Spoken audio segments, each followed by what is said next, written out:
at AModelWho'sRead. I am living for this purple lip, and it is the NYX Liquid Suede in Subversive Socialite. I love names for makeup, so it's so weird. They're just like trying to out-weird each other, being like, we haven't put that up yet. I have wanted to do this video for a very long time, and I finally got the best excuse to do it, and that is because I read God's Grave by J. Kristoff, which is the sequel to Nevernight. I really wanted to do a video about sequels that I really loved because there are some in my list that are just incredible, possibly better than the first book of the series, and God's Grave, my god, if you have read Nevernight, it got gayer and gorier, and I'm living for it. So let's just jump into a video on some of my favorite sequels, the first of which being God's Grave by J. Kristoff. So Nevernight is this Italian-themed world fantasy book with assassins and shadow creatures and mystery and intrigue, and hot damn, it was great. And God's Grave did not disappoint. The main focus on this is the gladiati, so they're the gladiators of this Italian themed world. I thought it was super cool because in Nevernight we get more of Venice, and in God's Grave we get more of Rome, and it was as bloody and gory as you could ever imagine. I'm gonna say this, please, if you are under 16, do not read this book. I know there are many 15-year-olds and 14-year-olds being like, well, challenge accepted, I'm gonna go read it. You're not ready for it, I swear to God. I am 22 years old, and I was almost not ready for it, okay? It's a lot to take in. The twist ending in this was so insane. My friend called me when she finished it. It was like 11 at night, and she goes, I finished God's Grave, and I was like, oh, here we go. And so we were just yelling at each other, and I was on, like, I was in public, I was on a street at the time, like, walking to a SkyTrain, so it was dark, and I'm just yelling on the phone over, what this happened to this guy, now she has this thing, and oh my god, and so it was so good. Another sequel that I finished lately that I absolutely loved was Dragons of Nova by Elise Kova, which is the second of her Alchemists of Loom saga.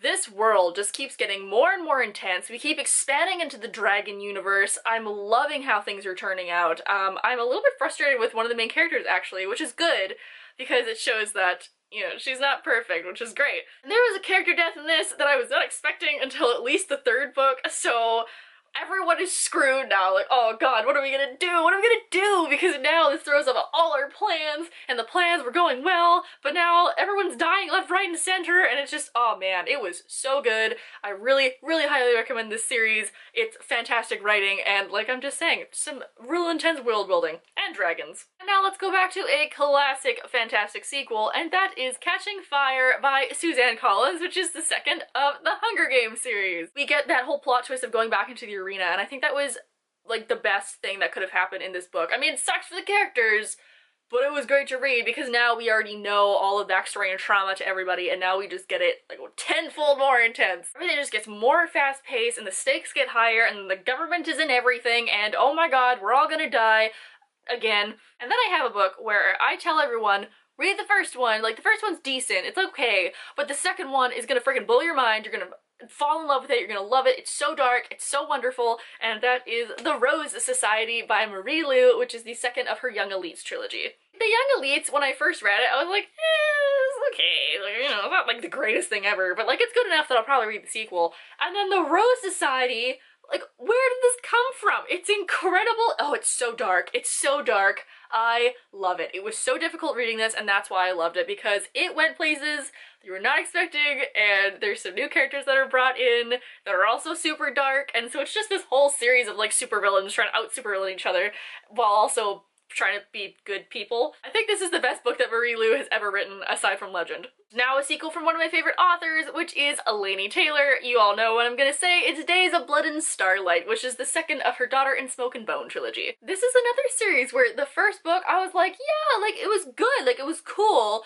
I didn't love the ending, but like it was good enough to probably read the second one because like the world's really cool and I like the characters. And then oh my god, we expand so much and we learn so many things, and there's so many little political intrigue and this little web of characters all put together. And we get some really like sweet scenes with Susanna, and I love her side character like coming more into play in the series. And Karu is like, poor Karu, I just want to give her a hug and like an energy drink. This book encompasses all that I love about Laini Taylor, and that is her ability to just expand this idea and this world far past what you expect it to be.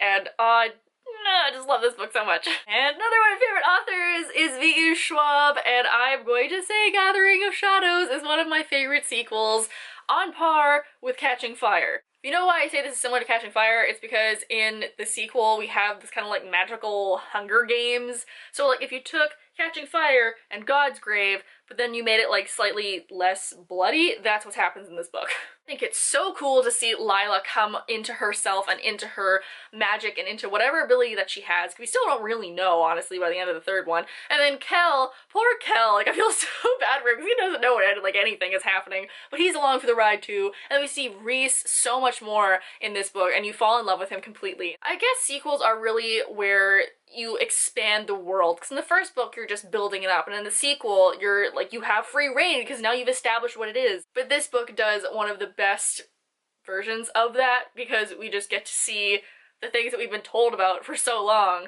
and now we get to see them, and it's great. So the second to last one that I'm going to mention is Lord of Shadows by Cassandra Clare, which is the second in her Dark Artifices series, because we get to explore so much creepy fairy business and Shadowhunter business all in one book, which is what I love this series for. I absolutely fell in love with the Shadowhunter world. I just don't know what it is, I just love it so much. And I love creepy fairies, everyone knows this, I'm dressed like one today, and we just get to go into fairy and we get to see so much more of Kieran, we get to see the Seelie King, we get to see that other like white blonde boy that we're like, what is going on with that? Oh, so excited. So try not to spoil it because I know some people still have not read this. If you haven't, what are you doing with your life? This is one of the best books I've ever read. And lastly, everyone knows what book this is. You knew it had to be on my list somewhere because I will not shut up about how much I love this book. Are you ready? Are you ready? Are you ready? Favorite sequel, maybe of all time up till this point in my life, it's A Court of Mist and Fury by Sarah J. Maas. I am a sucker for a bad boy with a good heart, and that is what Reese is to a T. He's the epitome of bad boy with a good heart. If you looked it up in the dictionary, he would have a picture right next to it. This world that Sarah J. Maas created, I was a little bit skeptical of at first, just because there's so many fairy courts, and I was like, it doesn't have a traditional fairy tale theme to it, so I was like, I don't know if I'm gonna like it or not. But I ended up loving it. I love The Court of Nightmares. It's so cool. I love my creepy fairies, and I love my character development, and I love my like deep intense romances, and this is everything together. The fight scenes were incredible, the sexy scenes were incredible, the sassy scenes were incredible, we get a bunch of history, we get so many plot twists. I don't even know how you fit that many into this one book, Sarah J. Maas, but you did it. You did a great job. Freaking love this book. As for sequels that I am highly anticipating, I am so excited for One Dark Throne by Kendra Blake, which is the second one to her Three Dark Crowns duology. And then there is Vengeful by V.E. Schwab, which is the sequel to Vicious, that comes out like next year sometime. I don't know, I'm so excited. I loved Vicious, and I can't believe there's a sequel. I'm so excited. I'm sure there are many other sequels that I am excited for, I just can't think of any at the moment, and I'm sure there's gonna be many more that I will be excited about in the future. I like to spend a lot of time in worlds that I grow to love, so I'm like, why wouldn't I want to spend time in them? Please leave down below some of your own favorite sequels. Let's talk. I'm sure some of mine are also your favorites. I'm sure you guys have favorites that are not mine, so let's just all leave them down below. Give each other book recommendations. I hope you guys are having a nice day wherever you are, and I will see you all next week. Bye!